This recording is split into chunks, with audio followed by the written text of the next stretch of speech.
کہ وہی ضمیر کبھی مرجع اول کی طرف جاتی ہے، کبھی وہی ضمیر مرجع ثانی کی طرف جاتی ہے۔ الحمد للہ الذی ہدانا الی الحق والیقین بالآیات البینات وبشر المؤمنین الذین یعملون الصالحات بالنغمات الطیبات والآلات الطیبات والصلاة والسلام على سيدنا ومولانا محمد خير البريات وعلى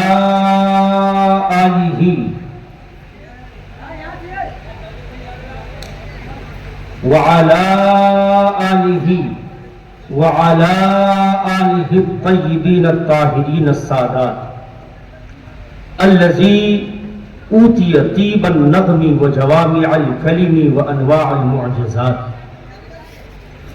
واولیائه الذین ذاقوا شراب العرفان وطربوا وجدا بمشاهدة الذات اما بعد فقد قال الله تبارك وتعالى في القرآن المجيد والفرقان الحميد فاعوذ بالله من الشيطان الرجيم بفضل تبارک و تعالی بسم اللہ الرحمن الرحیم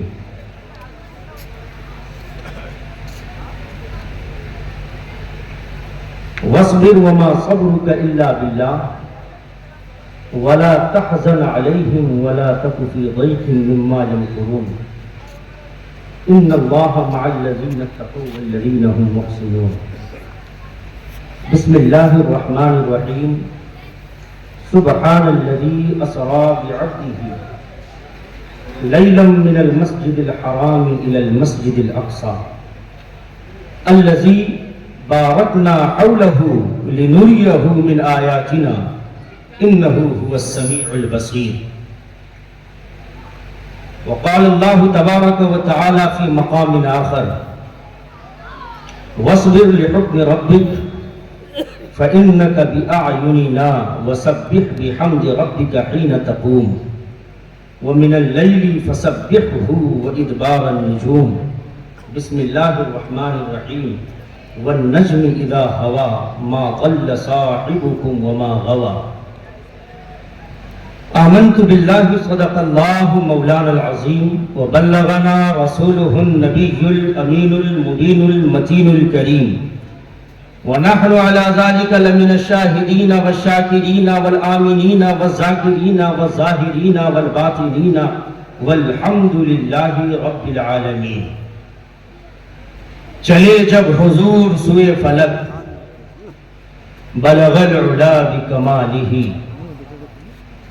چلے جب حضور سوئے فلک بلغ العلا بکمالہ کوئی دیکھے رخ کی چمک دمک کشفت تجا بجمالہ سبحان اللہ سبحان اللہ۔ وہ ہے بے مثال درینچ شک حسنت جمیع خصالہ انہیں دیکھ لے تو پڑھے ملک صلو علیہ وآلہ ہم سب مل کر اپنی اور ساری کائنات کے مرکز عقیدت امام الانبیاء خاتم پیغمبران سید الکل فخر الرسل شان کائنات جان کائنات راہ کائنات سرور کائنات حضور احمد مجتبیٰ محمد مصطفیٰ صلی اللہ تعالی علیہ وآلہ وسلم کی مقدس پاکیزہ اور پر انوار بارگاہ میں جھوم کر درود اور سلام کا نذرانہ عقیدت پیش کرنے کی سعادت حاصل کریں اور پڑھیں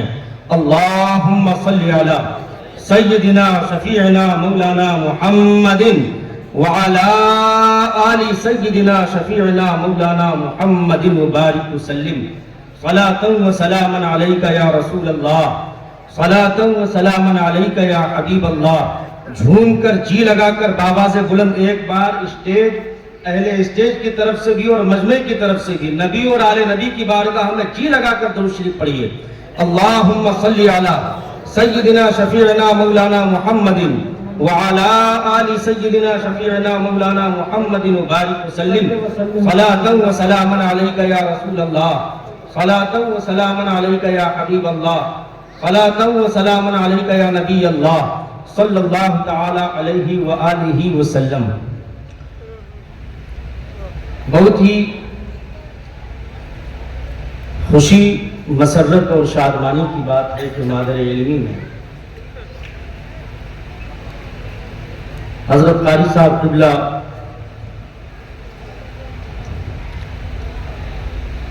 کے رابطہ کرنے پر تاریخ کا تعین ہوا اور یہ حقیر سراپا تقسیم آپ کے اس پاکیزہ اجلاس میں حاضر ہوا.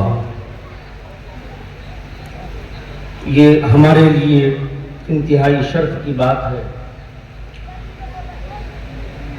حاضر ہوا ہوں اساتذہ اکرام کی دعاؤں کی برکتوں اور ان کی نوازشوں کو شامل حال رکھتے ہوئے، اور ہم سب کے سرپرست اعلیٰ اس وقت حضرت علامہ مفتی اسلم صاحب قبلہ موجود ہیں.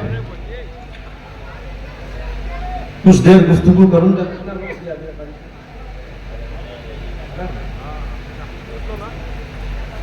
گفتگو ہوگی انشاءاللہ العزیز. ایک پیغام اصلاح کے حوالے سے. اب چونکہ قرآن مجید کی مختلف آیتیں ہم نے پڑھی ہیں تو تفصیلات کا بھی وقت نہیں ہے کیونکہ وقت میرے پاس کم ہے.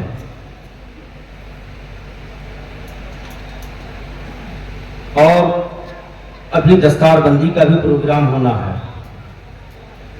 بغیر کسی تمہید و تاخیر کے میں پھر بارے دیگر آپ تمامی لوگوں کو اور یہاں کے فراغا کو اور ان کے والدین کو اور تمام طلباء کے اساتذہ کو بالعموم اور فارغین طلباء کے والدین کو اور اساتذہ کو بالخصوص صمیم قلب سے مبارکباد پیش کرتا ہوں. اللہ تعالیٰ اس چمن کو تا قیام قیامت شاد و آباد رکھے.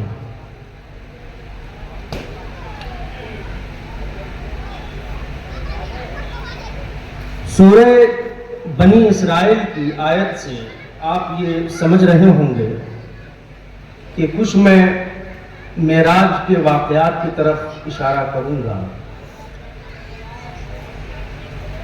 واقعات آپ سنتے رہتے ہیں علماء کی زبانی.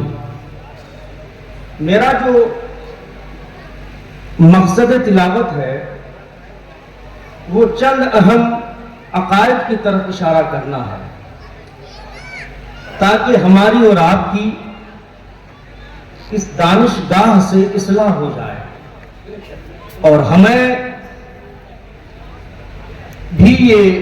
ہماری بھی یہ کوشش ہے کہ میں جو عرض کروں اور یہ تمنا ہے کہ اساتذہ اکرام کی موجودگی میں ہماری اصلاح بھی ہو جائے کیونکہ ہم خانقاہی لوگ ہیں تو ظاہر ہے کہ ہر وقت اپنی اصلاحی کی تلاش میں رہتے ہیں.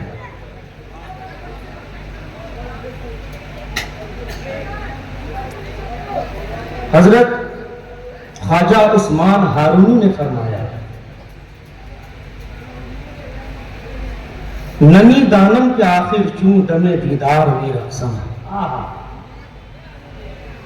نمی دانم کے آخر چوں دمے دیدار می رقصم مگر نازم بئی ذوقے کے پیش یار می رقصم. دعا قاتل کہ از بحر تماشا خون من ریزی من آ بسمل کہ زیر خنجر خونخوار می رقصم. سبحان اللہ سبحان اللہ. خوشار اندی کے پامالش کنم صد پار سائرہ. خوشار اندی کے پامالش کنم صد پار سائرہ زہے تقوی کے من جبہ و دستار می رقصم. یہ جبہ و دستار اپنے یار کے سامنے اس کی حیثیت کچھ نہیں ہے. جب جلوہ سامنے آ جاتا ہے تو جبہ و دستار بھی ان کے قدم پہ فنا ہو جاتے ہیں. سبحان اللہ. چونکہ بڑا اہم اور عجیب و غریب عاشقوں کا معاملہ ہوتا ہے. منم عثمان ہارونی کہ یار شیخ منصورم. بعد میں اصلاح ہو جائے گی. اس کلام کو منسوب حضرت شیخ عثمان مرغندی کی طرف بھی کیا ہے، اختلاف پایا جاتا ہے۔ منم عثمان ہارونی کہ یار شیخ منصورم ملامت می کنر خلط کہ من برادار می رقصا، سولی پر چڑھ کر بھی میں اپنے یار کو یاد کرتا رہا۔ بے شک۔ اور علامہ کہتے ہیں جب عشق سکھاتا ہے آداب خدا گاہی، کھلتے ہیں غلاموں پہ اسرار شہنشاہی۔ بے شک۔ عطار ہو، رومی ہو، رازی ہو، غزالی ہو، کچھ ہاتھ نہیں آتا بے آہ سحر گاہی۔ اے طائر لاہوتی اس رزق سے موت اچھی جس رزق سے آتی ہو پرواز میں کوتاہی۔ معزز سامعین، حاضرین اور ناظرین، آپ توجہ کریں، اللہ نے سورہ بنی اسرائیل سے پہلے کی جو سورت سورہ نحل ہے اس میں اللہ نے ارشاد فرمایا وَاصْبِرْ مَا أَصَابَ مِن مُصِیبَةٍ إِلَّا بِإِذْنِ اللَّهِ، محبوب آپ صبر کریے، جو بھی تکلیف آپ کو پہنچی ہے تو یہ تکلیف جو آپ کے دشمنوں کی طرف سے آپ کو پہنچائی جا رہی ہے، اور اس پر میرا آپ سے کہنا یہ ہے، فرمانا یہ ہے کہ آپ اس پر صبر کیا کریں، اور جان لیجئے کہ صبر یہ اللہ کی توفیق کے تحت ہوتا ہے۔ جسے توفیق حاصل ہوتی ہے وہ صبر کرتا ہے۔ وَلَا تَحْزَنْ عَلَيْهِمْ وَلَا تَكُ فِي ضَيْقٍ مِّمَّا يَمْكُرُونَ، اور آپ غم نہ کھائیں اور غم نہ کریں، ان کافروں کے مکر و فریب سے آپ اپنے دل کو تنگ بھی نہ کریں، اور ان کے ظلم و اذیت پر آپ غم زدہ نہ ہوں۔ ان اللہ مع الذین اتقوا والذین هم محسنون، بے شک اللہ اہل تقوی کے ساتھ اور اہل احسان کے ساتھ۔ اللہ تعالی اپنے ڈرنے والوں کے ساتھ ہے اور اصحاب احسان کے ساتھ ہے، نیکوکار کے ساتھ ہے۔ اتنا بیان فرمایا، محبوب کی دلجوئی فرمائی، محبوب اپنے نبی جن کو آخر انبیاء خاتم پیغمبرہ کا تاج جن کے سر پر سجا کر بھیجا، تمام انبیاء اکرام کا سردار بنا کر بھیجا، بنایا پہلے بھیجا بعد میں، ظلم بھی تمام انبیاء اکرام پر جتنا کیا گیا اس سے کہیں زیادہ میرے آقا پر کیا ہے۔ جب طائف کے بازار میں گئے، پتھروں کی بارش کی گئی، جسم لولہان ہوا، خون بہے، صبح سے لے کر شام تک تبلیغ دین میں مصروف رہے، اور جب شام کو گھر حاضر ہوئے تو بیٹی سیدہ فاطمہ اپنے ننھے ہاتھ سے آپ کے خون مبارک کو صاف کرتی جاتی اور کہتی جاتی، ابا آپ فکر نہ کریں، اب غمزدہ نہ ہو، ہم اور آپ بھی صبح کو نکلتے ہیں، کوئی بزنس میں لگتا ہے، کوئی نوکری میں جاتا ہے، کوئی تجارت میں لگتا ہے، کوئی ڈیوٹی نبھاتا ہے، کوئی آفس جاتا ہے، مقصد یہ ہے کہ مال کمائیں، بچوں کی پرورش ہو، مال کمائیں، جائیداد بنائیں گے، مال کمائیں، کوٹھیاں بنائیں گے، مال کمائیں، مکانات بنائیں گے، بائیسی میں بھی ہو، پورنیا میں بھی ہو، اور مال بڑھے تو پٹنہ میں بھی ہو، اور مال بڑھے تو دہلی میں بھی ہو۔ ہمارا مقصد حصول دنیا ہے۔ دو روٹی کھا کر سوتے ہم بھی ہیں، دو روٹی کھا کر سوتا رکشہ چلانے والا بھی ہے، مگر حوصلہ پیسہ کمانے کا اسے بھی ہے، حوصلہ پیسہ کمانے کا کروڑ پتی کو بھی ہے، مگر قربان جائیں اپنے نبی کی ذات پر، نبی کی عظمت پر، نبی کی شان پر، نبی کے کردار پر، نبی کے اسوہ پر، نبی کی شوکت پر، نبی کی عظمت پر قربان جائیں کہ نبی صبح گھر سے نکلتے ہیں اور شام کو گھر پہنچتے ہیں، تبلیغ کرتے ہیں، لوگوں کہو لا الہ الا اللہ، تم کامیاب ہو جاؤ گے۔ نعرہ تکبیر، نعرہ رسالت، راکب دوش مصطفیٰ کانفرنس، دارالعلوم فیاض المسلمین، فیضان پیر مجیب، نعرہ تکبیر۔ توجہ سے اپنی اصلاح کریے، اس وقت دشمن گھات پہ ہے۔ جی جی بے شک۔ ہمارے یہاں المیہ بہت بڑا یہ ہے کہ اجلاس بہت کثرت سے ہوتے ہیں لیکن فائدے کے نام پہ زیرو ہے، اور شاید علماء اور دانشور ہماری بات کی تائید کریں گے۔ مجھے اس چیز کا تجربہ ہے اور بھرپور تجربہ ہے۔ لوگ اپنی اصلاح نہیں کر پائے، اپنے بچوں کی اصلاح نہیں کر پائے، جس کی وجہ یہ اس کا نتیجہ یہ نکل کر سامنے آ رہا ہے کہ آج ارتداد کی طرف ہمارے بچے جا رہے ہیں، گمراہیت کی طرف جا رہے ہیں۔ ہمارے گھر کی لڑکیاں، بچیاں وہ ارتداد کی راہ پر ہیں۔ لاکھوں کی تعداد میں مسلمان گھر کی بچیاں بے ایمان ہو گئی، اس کا ذمہ دار کون ہے؟ رات بھر اللہ ماشاءاللہ چند شعرا بچے ہوں گے، گانے کے طرز پہ کلام پڑھے جاتے ہیں، ہو ہلہ ہوتا ہے، نعرے بازی ہوتی ہے، اور فائدہ کیا ہوتا ہے اس کا؟ کتنے لوگ دائرہ اسلام آئے اور کتنے لوگ اہل سنت آئے؟ آپ سروے کر لیں اسی علاقے کا، پتہ کر لیں، ہم میں سے بہت سے ایسے ہوں گے جو 60 سال اور 50 سال 40 سال کی عمر گزار کر یہاں آئے ہیں، ان کی زندگی جلسوں میں گزر گئی۔ لیکن میں مفتی صاحب کی معذرت کے ساتھ آپ اس مجمع میں یا کسی بھی جلسے کے مجمع میں آپ کسی بندے کو کھڑا کر کے ان سے آپ غسل کا طریقہ پوچھنا نہیں معلوم کریں۔ یہ ہمارا حال ہے۔ اور ابھی میں جاؤں گا، ایک شاعر صاحب آئیں گے، ظاہر ہے نبی کی نعت پڑھنا سنت ہے اور سننا بھی سنت ہے اور نوازنا بھی سنت ہے، لیکن نعت سے اصلاح نہیں ہوتی، اصلاح خطابات اور بیانات سے، واعظ سے اصلاح ہوتی ہے۔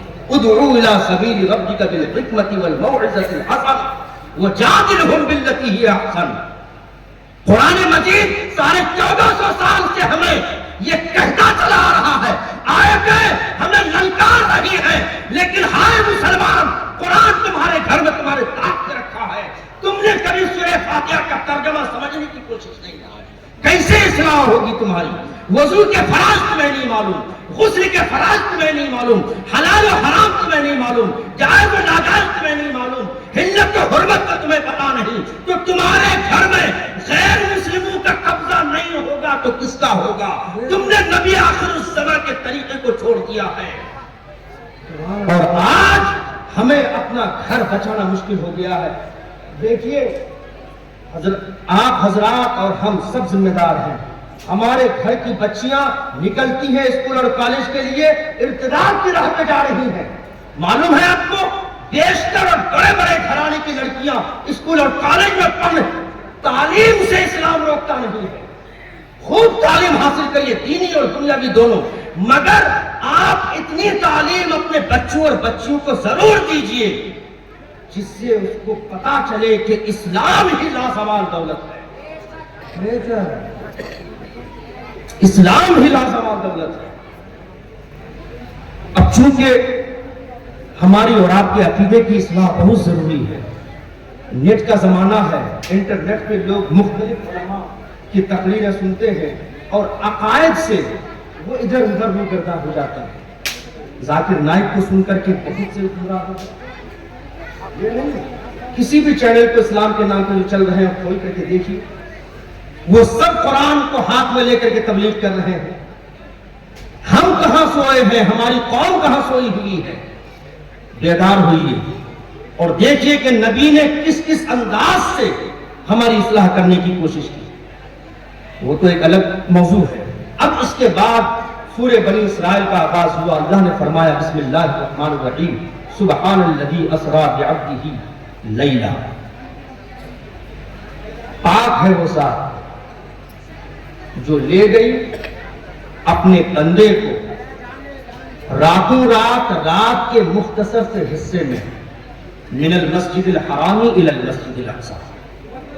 قرآن مجید کے اب تو چونکہ میں دیکھ رہا ہوں کہ لوگ کچھ اور سننے کے موڈ میں ہیں، لیکن ہم اپنے علماء جی سے گفتگو کر لیں.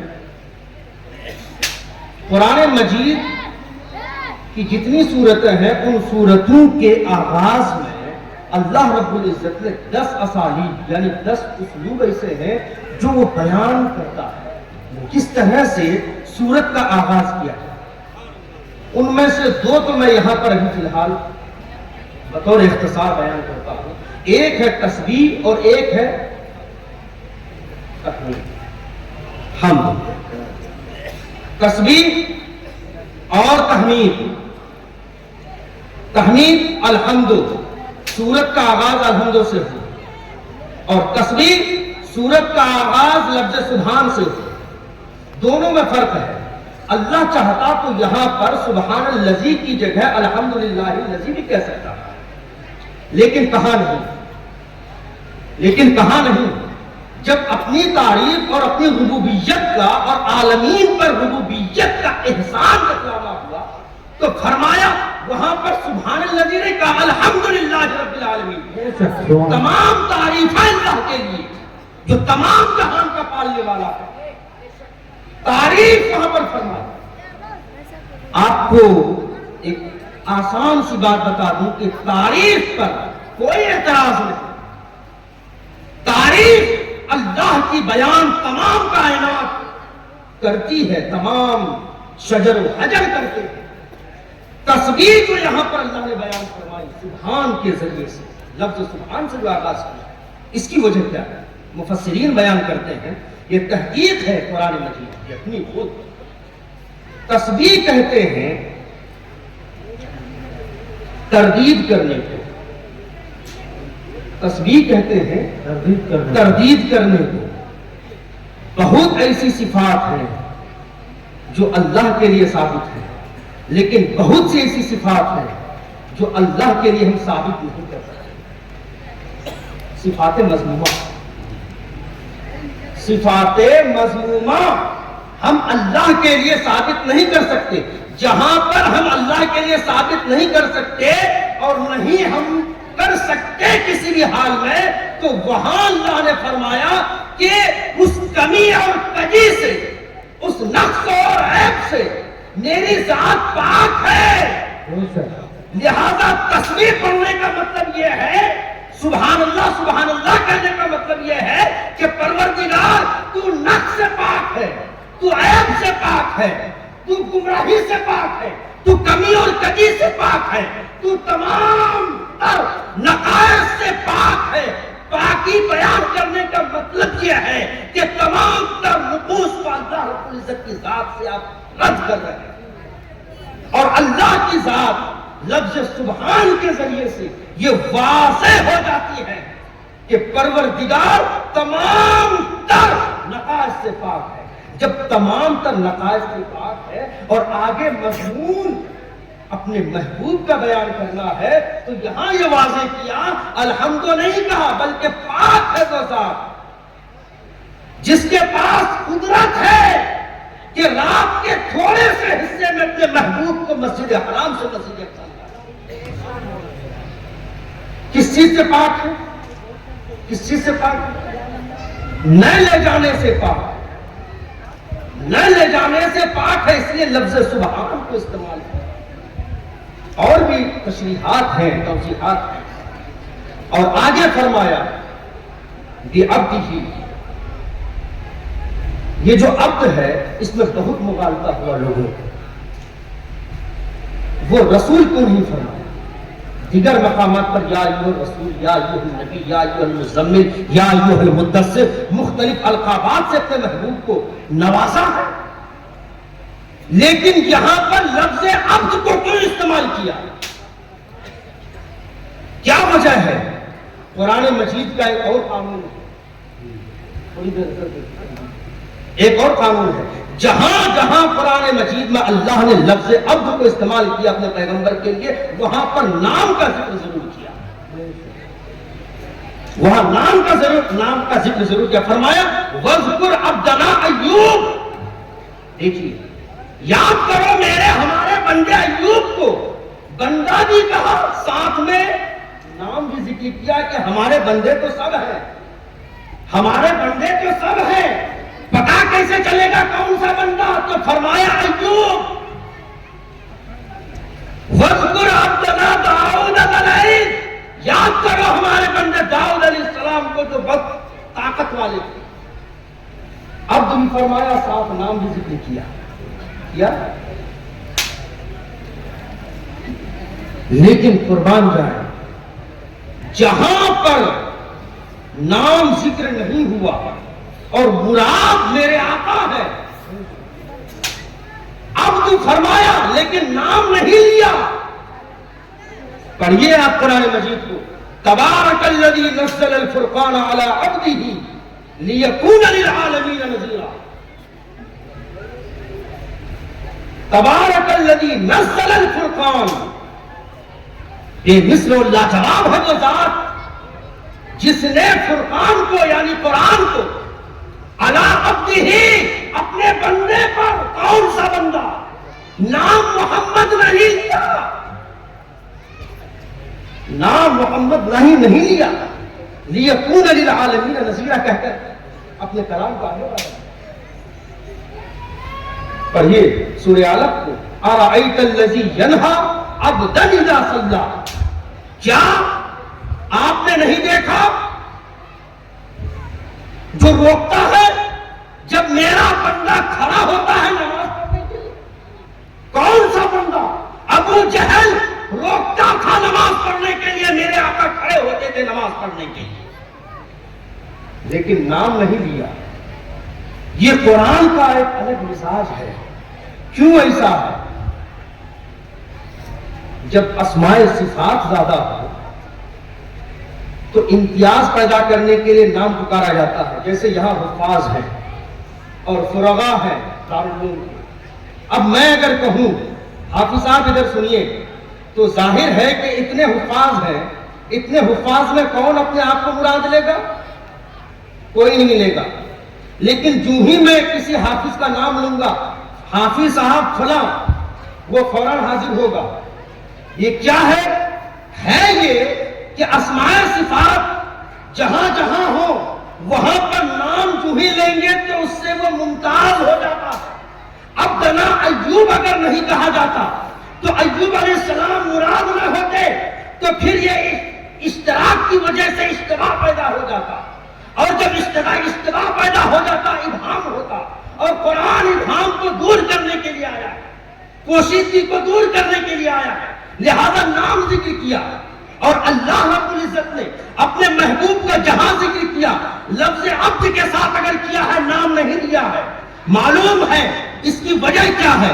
اس کی وجہ یہ ہے کہ تمام انبیاء کرام ابدیت میں مشترک ہیں، آپس میں ایک دوسرے کی طرح ہیں. نام سے ہم امتیاز کر دیتے ہیں، لیکن جہاں میرا محبوب ہے وہ اس میدان اور ابدیت پہ کھڑا ہے کہ وہاں پر ان کا نام لیے بغیر صرف عبد سے ذات محمد کی پہچان ہو جاتا ہے. سبحان اللہ. نعرہ تکبیر، نعرہ رسالت، علماء اہل سنت. بہت بڑا ہے کہ یہاں پر اس صورت میں لفظ عبد کو جو ذکر کیا وہ کیوں کیا؟ ایک اعتراض کو دور کرنا مقصد تھا. وہ اعتراض یہ ہے کہ میرے آقا جب مسجد حرام سے مسجد اقصی اور مسجد اقصی سے پھر آگے کا جو سفر آپ نے طے کیا ہے، اس کے بہت سے لوگ منکر ہو جائیں گے، اور اس زمانے میں بھی منکر ہوئے اور مرتد ہوئے جس زمانے میں آپ نے اعلان فرمایا. اگر یہاں پر رسول استعمال ہوتا یا نبی استعمال ہوتا تو اعتراض کرنے والے کا اعتراض رفع نہیں ہوتا، لفظ عبد ہی سے اعتراض رفع ہوتا. یہ موقع جو ملا لوگوں کو قرآن مجید سے دوری کا نتیجہ ہے کسی نے کہہ دیا کہ جسمانی طور پر جا ہی نہیں سکتا، روحانی سفر تھا، کسی نے کہا وہ خواب کا معاملہ تھا، کسی نے کہا جسم مکے میں تھا اور روح پرواز کر رہی تھی۔ لفظ عبد کو استعمال کر کے اللہ نے جسم اور روح کو کے مسئلے کو حل فرما دیا، اور یہ قاعدہ اور اصول ہے لفظ العبد عبارت عن مجموع الروح والجسد۔ لفظ عبد یہ روح اور جسم کے مجموعے کا نام ہے۔ اگر روح جاتی جسم رہتا تو عبد نہ ہوا، اگر روح جاتی اور جسم موجود ہوتا تو عبد نہ ہوا، اور اگر جسم جاتا اور روح نہیں جاتی تو بھی عبد نہ ہوا۔ عبد اگر ہے، ہم بھی عبد ہے، عبد ہے تو روح اور جسم کا ایک ساتھ جمع ہونا ضروری ہے۔ اللہ نے اس لفظ کو استعمال اس لیے فرمایا تاکہ کوئی بھی منکر یہ انکار کرنے کی زبردست جسارت نہ کر سکے کہ نبی روحانی طور پر سفر پہ گئے تھے، جسمانی طور پر نہیں۔ نعرہ تکبیر، نعرہ رسالت، اور نعرہ غوث، دوسری بات، نعرہ خواجہ، مسلک امام اعظم۔ اور دوسری بات یہ سمجھ لیں، یہ عقیدے کی بات بیان کر رہا ہوں، عقیدے کی اصلاح کر لیجیے۔ اور دوسری بات یہ سمجھ لیجیے کہ حضور پاک علیہ السلام جسمانی طور پر سفر پہ گئے، وہ جو جانا تھا تو آپ گئے، اللہ نے فرمایا نہیں، اسرا محبوب گئے نہیں، سبحان الذی پاک ہے وہ ذات، میں لے گیا ہوں، اللہ لے گیا ہے، محبوب خود گیا نہیں ہے۔ اور عقیدے کی بات یہ ہے کہ انسان اپنے وجود پر اگر غور کر لے تو کبھی بھی نبی کی ذات پر کلام نہیں کر سکتا۔ انسان چار چیزوں کا مرکب ہے، چار چیزوں سے یہ بنایا گیا ہے، مٹی، آگ، ہوا اور پانی۔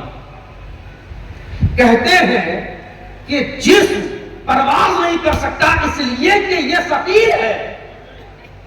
آپ مٹی کو اچھالیں آسمان کی طرف، وہ نیچے آتی ہے، کیوں؟ اس لیے کہ وہ ثقیل ہے، ثقیل ہے۔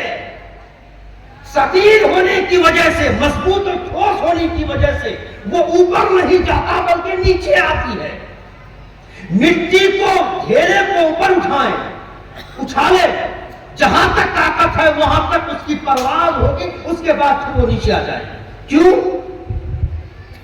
اس کے اندر زمینی کھچاؤ ہے۔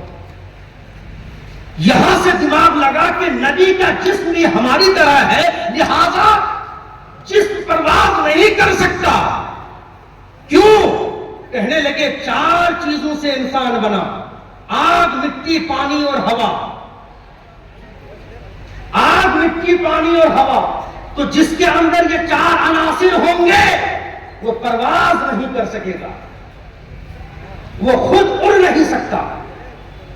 اچھا، تو چار چیزوں سے نبی بھی بنے، یہ اصول، یہ قاعدہ تو مسلم ہے، مگر کیا تم نے خود نبی کے فرمان پر غور نہیں کیا؟ نبی نے فرمایا کنتو نبیًا وآدم بین الماء والطین۔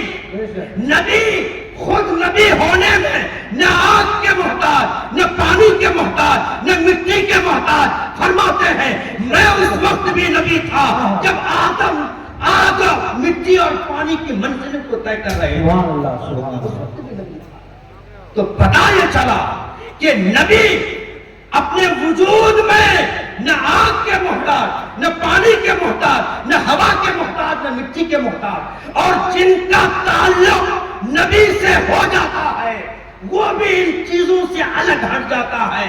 دیکھو 12 سال تک سرکار مخدوم علاؤدین علی احمد ثابت کلیری گولر کی شاخ کو پکڑے کھڑے رہے، نہ کھانا کھایا، نہ پانی پیے ہیں، کچھ بھی نہیں کیا، 12 سال تک کھڑے رہے۔ اب بھی نہیں سمجھ میں آیا، چلو رودولی شریف، مخدوم رودولی 6 مہینے تک تک حالت ظاہری میں قبر کو کھدوا کر دفن ہو گئے. 6 مہینے تک دفن رہے. 6 مہینے کے بعد جب قبر کھولی گئی تو سانس چل رہی تھی. جسم کے ایک ایک عظم سے اللہ اللہ کی آہائیں بلند ہو رہی تھی. یہ کون سی چیز ہے؟ بے شک. نعرہ تکبیر، نعرہ رسالت، نعرہ حیدری، مسلک امام اعظم، نعرہ تکبیر. بننے میں آگ اور پانی اور مٹی کے محتاج نہیں. یہ کسی لیلا مجنوں کی کتاب کی داستان نہیں ہے. یہ قرآن اور حدیث ہے جس کی تعلیم دی جاتی ہے. آپ کو واقعہ بیان کرنا، حکایت بیان کرنا یہ مزاج میں نہیں. قرآن سے دلیل یاد رکھیے تاکہ بچوں کی اصلاح ہو سکے، بچوں کی اصلاح ہو سکے. اور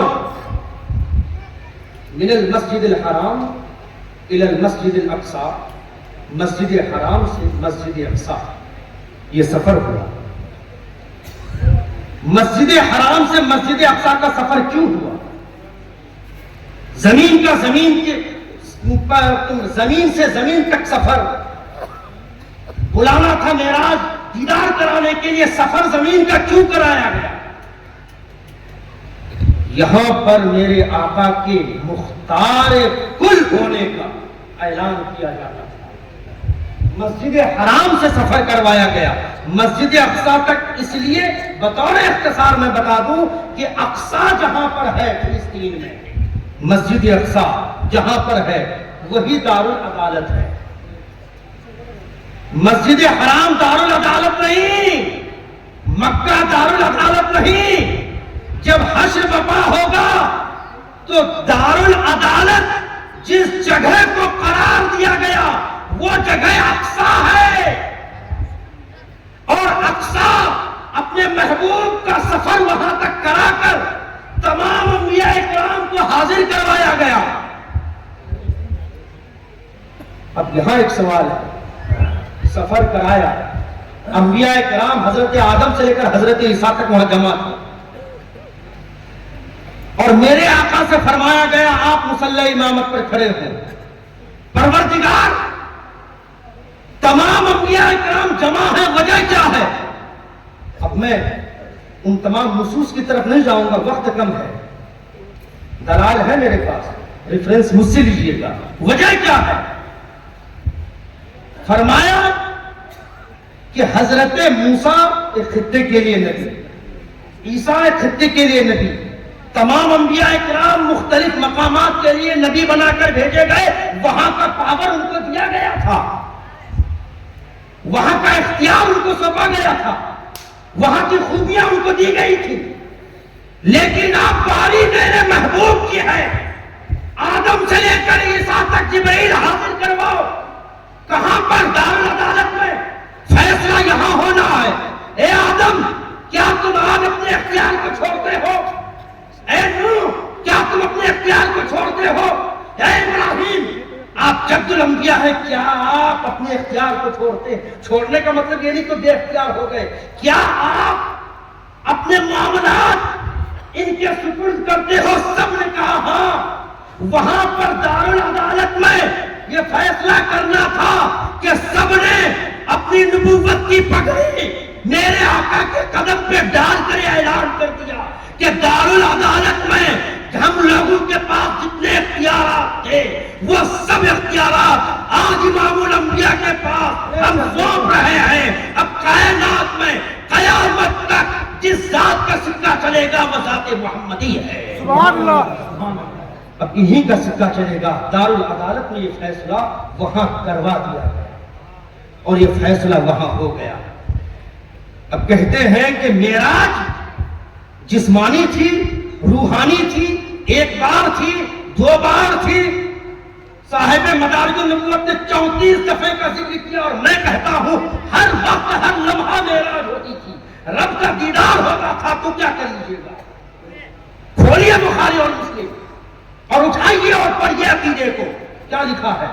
جب تمام صحابہ کرام آپ کے پاس جمع ہوئے، آپ نے صوم وصال کا روزہ رکھنا شروع کیا. نہ رات کو کھاتے نہ دن کو کھاتے. مفتی صاحب قبلہ موجود ہیں. شاہد فرمائیں گے جب آپ بغیر کھائے پیے روزہ رکھنا شروع کیا تو صحابہ اکرام نے بھی آپ کے دیکھا دیکھی رکھنا شروع کیا. حضور نے فرمایا کیا بات ہے تم لوگوں کے جسم لاغر نظر آ رہے, کمزور ہو رہے ہو, گر پڑ رہے ہو, مجھے کیا ہے؟ کہا یا رسول اللہ آپ نے روزہ رکھا بغیر کھائے پیے, ہم لوگوں نے بھی رکھنا شروع کیا. میرے آقا نے فرمایا ایکم مثلی, تم میں سے کون میری مثل ہے؟ یہ استفہام انکاری ہے جس میں الفاظ اس بات کے ہوں اور معنی انکار کے ہوں, یعنی تم میں سے کوئی بھی میری مثل نہیں ہے. حدیث یا خاموش نہیں ہوتی, آگے کے الفاظ ہیں انی امیتو عند ربی یطعمنی ویسقینی. تم میں سے کون میری طرح ہے جو تم نے دیکھا کہ میرے آقا نہیں کھاتے, تم نے بھی کھانا چھوڑ دیا؟ سنو, میں اپنے رب کے پاس رات گزارتا ہوں اور رب مجھے کھلاتا بھی اور پلاتا بھی. رب مجھے کھلاتا بھی اور پلاتا بھی ہے. یہاں پر کوئی ذریعہ نہیں بتایا رب کیسے کھلاتا ہے کیسے پلاتا ہے. ارے وہ تو بہت اونچی چیز ہے, وہ تو امام الانبیاء ہیں, انہوں نے اپنے غلاموں کو دنیا میں چھوڑ دیا اور بھیج دیا اور بتا دیا کہ میرے منصب کو تو سمجھ نہیں سکتے. صابر کلیری کو سمجھ لو, مخدوم رضوی کو سمجھ لو, غوث اعظم کو سمجھ لو, خواجہ اجمیری کو سمجھ لو, جو ٹھوکر سے مردہ زندہ کر دیں, جو انا ساگر کو کاسے میں بلا لیں, جو 6 مہینے قبر میں زندہ رہ جائیں, جو 12 برس تک گلر کی شاخ کو پکڑ کر باحیات رہ جائیں. تم جب ان کی طرح اپنے آپ کو نہیں پیش کر سکتے, تمام انبیاء مجھے اپنی طرح نہیں پیش کر سکتے, تو یہاں سے یہ درس لے لو کہ میری ذات ایسی ذات ہے. یا ابا بکر ادرکنی حقیقت غیر ربی, اے ابو بکر میری حقیقت میرے رب کے سوا کوئی نہیں جانتا. سبحان اللہ, سبحان. میری حقیقت میرے رب کے سوا کوئی نہیں جانتا.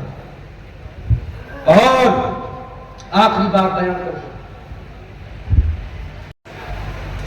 الذی بارکنا حولہ لنریہ من آیاتنا انہ هو السمیع البصیر.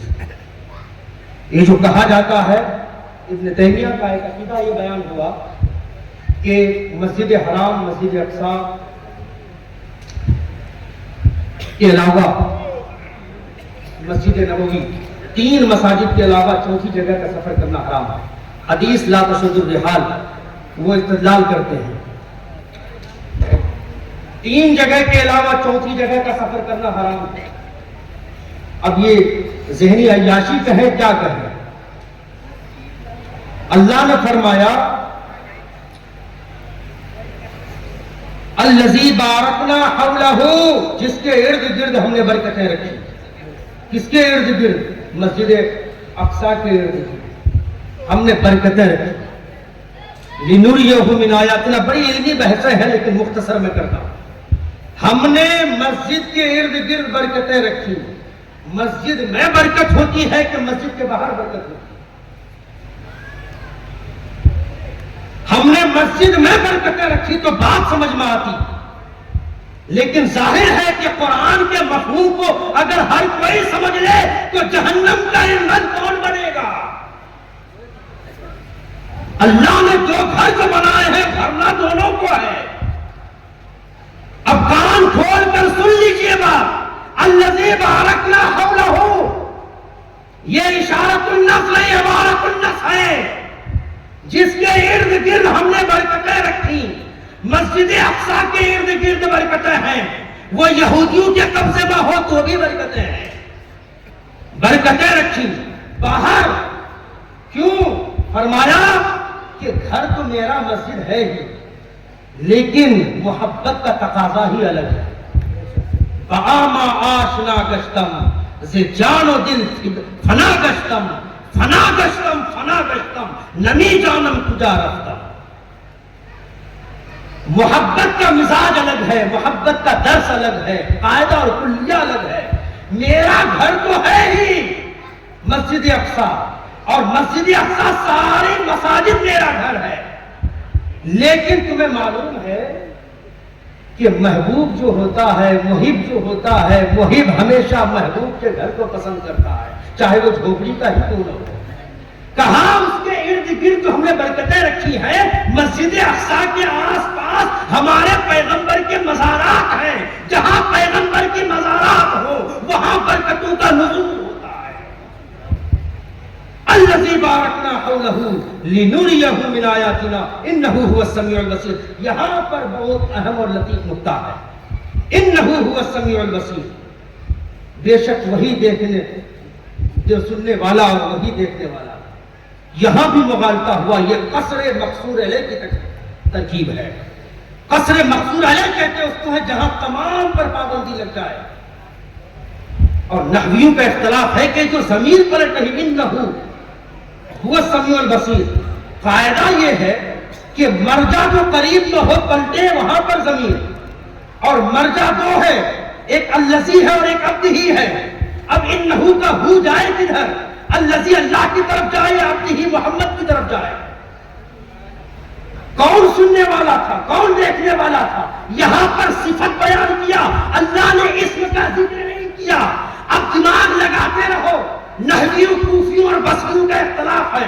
امام بدر الدین زرکشی نے لکھا کہ کبھی ایسا ہوتا ہے کہ وہی ضمیر کبھی مرجع اول کی طرف جاتی ہے، کبھی وہی ضمیر مرجع ثانی کی طرف جاتی ہے، کبھی ضمیر اللہ کی طرف جائے گی، کبھی ضمیر اللہ کے رسول عبدہ کی طرف جائے گی۔ اب مطلب یہ ہوا کہ اس اندھیری رات میں جو سفر کرایا گیا، جو سیر کرائی گئی، دکھانا مقصد ہوتا ہے، سفر کرانے کا مقصد دکھانا ہوتا ہے۔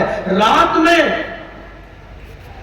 میں وہ بھی 27 دن کی رات کو جو سفر کرایا گیا تو محبوب دیکھیں گے کیسے؟ دن میں سفر کراتا تو دیکھتے، پروردگار کی رات میں سفر کرا رہا ہے۔ کہا اب بھی تمہیں معلوم نہیں، آنکھ والے تیرے چوبن کا تماشا دیکھے، دیدے کھول تو کیا ہے، نظر کیا دیکھے؟ میرا محبوب آسمان میں چمکنے والے چاند کی روشنی اور آسمان میں دمکنے والے سورج کی روشنی کے محتاج نہیں ہے۔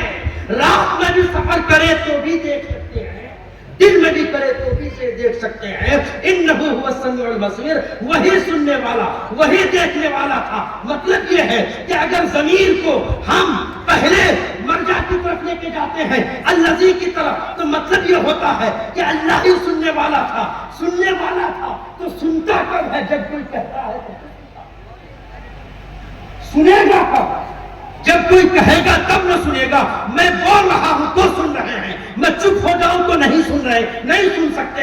محبوب کلام کر رہا تھا تو رب ہی سن رہا تھا۔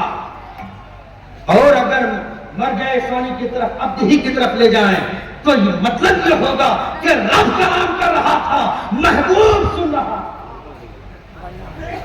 اور رب دکھا رہا تھا تو محبوب دیکھ رہا تھا۔ انہ هو السمیع البصیر۔ یہاں پر یہ آیت مکمل ہوئی مسجد حرام سے مسجد اقصیٰ تک۔ اب بات جو نکھر کر سامنے میں آئی وہ کیا ہے؟ لفظ عبد سے جو مرجع ثانی ہے، اور اسی کو تشہد میں عبدہ و رسولہ کہا، عبدہ و رسولہ۔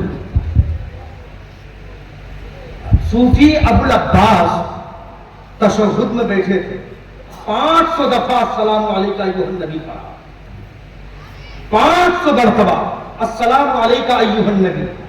ایک شخص بغل میں بیٹھ کے نماز پڑھ رہا تھا، جب آپ نے سلام پھیرا تو کہا حضرت آپ کی نماز نہیں ہوئی۔ کہا کیوں؟ کہا آپ نے 500 دفعہ السلام علیکہ ایھا النبی پڑھا تھا، اور یہ کہیں سے ثابت نہیں۔ کہا نماز آپ کی نہیں ہوئی، آپ اپنی نماز پڑھ رہے تھے یا میری تسبیح جو رہے؟ کہا سنو، عاشق کی بات سنو، میں السلام علیکہ ایھا النبی 500 دفعہ اس لیے پڑھا کہ اب تک میں ایک بار پڑھتا تھا السلام علیکہ ایھا النبی، مدینے سے تاجدار کائنات جواب ارشاد فرماتے وعلیکم السلام، میں آگے بڑھ جاتا، لیکن آج نماز میں نبی نے سلام کا جواب نہیں دیا. اسی وجہ سے 500 مرتبہ ہمیں پڑھنا پڑا جب تک جواب مدینے سے نہیں آیا. تب تک میں نے آگے اپنے کلام کو شروع نہیں کیا. معراج النبی نام ہے دیدار کا، اور الصلاۃ معراج المومنین، نماز مومنوں کی معراج ہے. یعنی نماز میں مومن اپنے نبی کا دیدار کرتا ہے. السلام علیکہ ایھا النبی کے ذریعے سے. اب کھولیے احیاء العلوم امام غزالی کی اور اس میں پڑھیے. وہ فرماتے ہیں اظہر فی قلبی کا نبی صلی اللہ تعالی علیہ وآلہ وسلم. شخص الکریم فرماتے ہیں کہ جب تم لوگ السلام علیکہ ایھا النبی پر پہنچو تو نبی کی تصویر کو دل میں سجا لو، دل میں سجا لو. اب پڑھو السلام علیکہ ایھا النبی. دیکھو جواب آتا ہے کہ نہیں. جس کا جواب آ گیا نماز اس کی معراج ہے، اور جس کا جواب نہیں آیا سمجھ جائے کہیں نہ کہیں یا تو رزق حلال رزق میں کمی ہے، یا کہیں کسی نظر میں کمی ہے، یا دل میں کہیں نہ کہیں کوئی کھوٹ ہے. طریقہ مصطفیٰ کو چھوڑنا ہے، وجہ بربادی اسی سے قوم ہوئی ہے. دنیا میں بے اقتدار اپنی ہمیں کرنی ہے. شہنشاہ بطحا کی رضا جوئی وہ ہو گئے اپنے تو خالق کائنات. حضرات اب چونکہ میرے پاس اتنا وقت نہیں، بس اصلاحی چند باتیں میں نے بیان کی عقیدے کے طور پر. اب حالات کے تحت 2-3 باتیں جو میں نے بیان کی تھی شروع میں کہ خدا کے واسطے اتنا علم ضرور سیکھیے اور سکھائیے. کوئی پابندی نہیں ہے کہ 60 سال کی عمر ہو گئی ہے تو اب آپ شریعت نہیں سیکھ سکتے. کوئی پابندی نہیں ہے. نعرہ تکبیر، نعرہ رسالت، دارالعلوم فیاض المسلمین، فیضان پیر مجیب.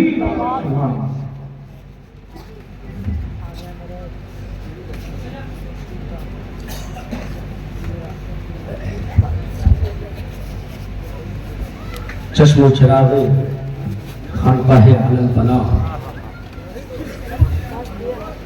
اور مبارز علوم اکابرین خانقاہ پھلواری شریف تشریف فرما ہے. آپ حضرات ان کی نورانی چہرے کی زیارت کریں اور اپنے قلب و ذکر کو جلا بخشیں. میں آخر میں جو بات عرض کرنا چاہ رہا تھا، کیونکہ سورہ النجم کو میں نے تلاوت کی اور اس سے پہلے سورہ طور کی تلاوت کی، وہاں پر بھی اللہ نے ایک ربط کو بیان کیا. ترجمہ کر کے میں بات مکمل کر دیتا ہوں. وَاصْبِرْ لِحُكْمِ رَبِّكَ فَإِنَّكَ بِأَعْيُنِنَا وَسَبِّحْ بِحَمْدِ رَبِّكَ حِينَ تَقُومُ وَمِنَ اللَّيْلِ فَسَبِّحْهُ وَإِدْبَارَ النُّجُومِ. چونکہ قرآن مجید کی آیتیں جو ہیں ایک کے بعد دوسری اور دوسرے کے بعد تیسری، یہ ربط بین الآیات اس کی بھی مفسرین نے ذکر کیا ہے. اور ربط بین السور یعنی ایک سورت کے بعد دوسری سورت کیوں رکھی گئی، اس کا بھی ایک قانون ہے اور اس کے پیچھے بھی راز ہے. اب سورہ طور کے اختتام پر اور اس کے بعد سورہ النجم کو واضح کیا. چونکہ مشرکین کی طرف سے جب دباؤ بڑھا تو اللہ نے اپنے محبوب کی دلجوئی فرمائی. وَاصْبِرْ لِحُكْمِ رَبِّكَ، محبوب یہ جتنے بھی لوگ آپ کے دشمن بنے ہیں اور تبلیغ دین کے بدلے میں آپ پر پتھر برسا رہے ہیں، گالیاں دے رہے ہیں، سب کو شکم کر رہے ہیں، پریشان اور ہراساں کر رہے ہیں، محبوب انہوں نے آپ کو چھوڑ دیا، یہ آپ کی بات نہیں مانتے، یہ آپ کے پاس نہیں آتے. ہم نے تو کہا تھا ادعو الی سبیل ربک بالحکمۃ والموعظۃ الحسنہ، اور شروع میں کہا تھا بلغ ما انزل الیک من ربک، آپ پہنچائیے جو آپ پر نازل کیا گیا، ان کو بتائیے. 3 سال تک خفیہ طریقے سے چھپ کر میرے آقا نے تبلیغ کی، اور آپ پھر بعد میں فرمایا فاصدع بما تؤمر، آپ اعلانیہ تبلیغ کریے. اعلانیہ تبلیغ کرنے کا نتیجہ یہ ہوا کہ گلی اور بازار اور کوچے میں لونڈے اور آواز قسم کے لفنگے آپ کے پیچھے پڑ گئے. کسی نے مجنون کہا, کسی نے دیوانہ کہا, کسی نے شاعر کہا, گالیاں دی, مختلف طریقے سے اذیتیں دی, اور اللہ نے فرمایا محبوب یہ آپ کی طرف نہیں آتے, یہ آپ کو نہیں دیکھتے, یہ آپ کو نہیں سنتے, آپ ان کی پرواہ نہ کریے. وَاصْبِرْ لِحُکْمِ رَبِّكَ فَإِنَّكَ بِأَعْيُنِنَا, آپ صبر کیجئے. اگر یہ نہیں دیکھتے تو کیا ہوا, ہر وقت آپ میری نظر میں رہتے ہیں, ہر وقت آپ میری نظر میں رہتے ہیں. بس ایک کام کیا کریے, فَإِنَّكَ بِأَعْيُنِنَا وَسَبِّحْ بِحَمْدِ رَبِّكَ حِينَ تَقُومُ. آپ رات کے آخر پہر میں کھڑے ہو جائیں اور مجھے یاد کیا کریں. وَمِنَ اللَّيْلِ فَسَبِّحْهُ وَإِدْبَارَ النُّجُومِ. جب ستارے چھپنے لگتے ہیں اس وقت آپ کھڑے ہو کر تہجد کی طرف اشارہ ہے, نماز پڑھا کریں. یہ سورت سورہ طور یہاں پر مکمل ہوئی. اس کے فوراً بعد اللہ نے فرمایا وَالنَّجْمِ إِذَا هَوَىٰ. محبوب اس سے پہلے فرمایا جب آسمان کے تارے چھپ جاتے ہیں, جب تارے چھپ جاتے ہیں تو آپ کھڑے ہو کر نماز پڑھیں. لیکن آگے فرمایا وَالنَّجْمِ إِذَا هَوَىٰ. قسم ہے محمد تیرے ستارے نبوت کی جو کبھی چھپتا ہی نہیں ہے. مَا ضَلَّ صَاحِبُكُمْ وَمَا غَوَىٰ. اس کے آگے پڑھتے چلے جائیں. اخیر میں فرمایا ثُمَّ دَنَا فَتَدَلَّىٰ. کہتے ہیں کہ نبی نے دیکھا نہیں. ارے نبی نے دیکھا نہیں, دیکھنا کہتے کس کو ہے؟ 90,000 کلمات میرے آقا لے کر کے آئے آسمان سے اللہ کی بارگاہ سے, اور اس کو 3 علوم پر تقسیم کیا گیا. ایک علم اللہ نے فرمایا محبوب میرے اور آپ کے بیچ میں یہ علم ہے. ایک علم کے بارے میں فرمایا محبوب اس علم کی تبلیغ آپ ایک ایک گھر کی زنجیر ہلا کر کریے. وہ دوسرا علم تھا. اور ایک علم کے بارے میں فرمایا محبوب جو آئے آپ کے پاس بس اسی کو دینا.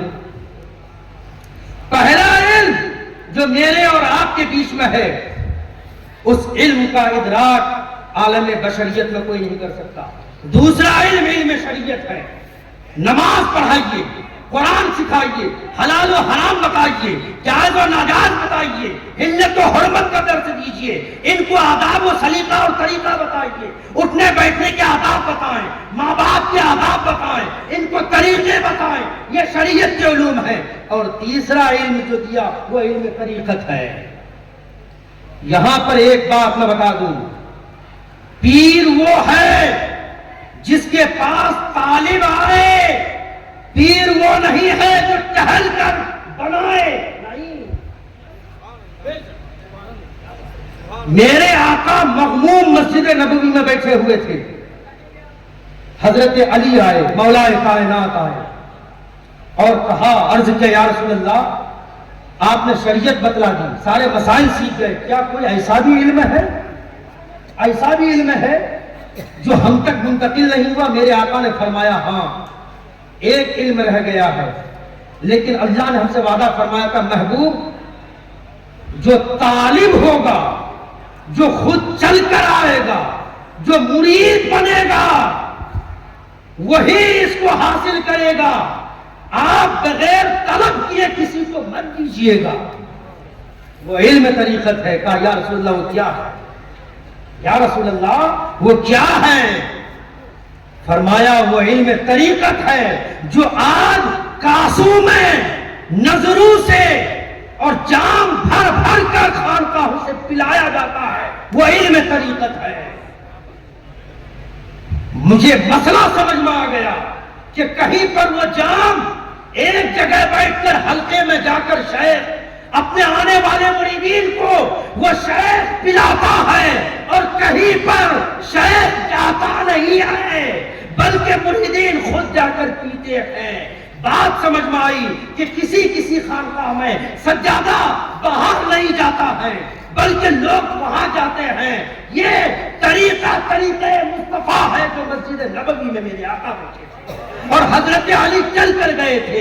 اب یہاں پر خانقاہ مجیبیہ کے صاحب سجادہ کا یہ طرز ہمیں سمجھ میں آیا. میں بھی بہت وجدانی کیفیت میں مبتلا تھا, پریشانی میں مبتلا تھا کہ طریقہ آیا کہاں سے.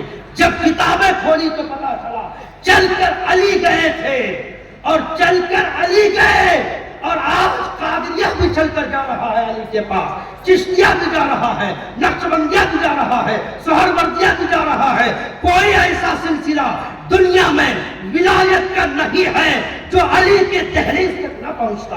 سبحان اللہ, سبحان اللہ. بغیر علی کے کوئی ولی نہیں اور بغیر حسنین کریمین کے مہر کے کسی کی کرامت نہیں.